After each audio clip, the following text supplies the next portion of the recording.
When I first heard Karen McCall talk about money grit, and she made the comment, when you finish our program, you will enjoy checking your numbers.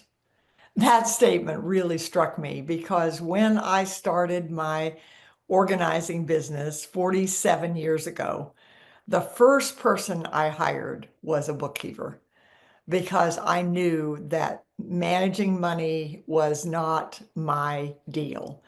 I understand it conceptually, and when other people show me what they're doing, I understand it. But then when I go to do it, it was very difficult.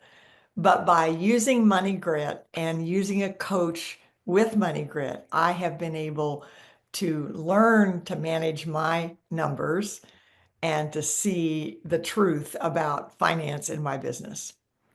One of the things we say in Productive Environment Institute all the time is progress starts with the truth.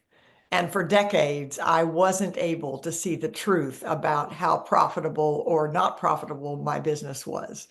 But thanks to Money Grit, that's no longer the case. Thank you, Karen McCall.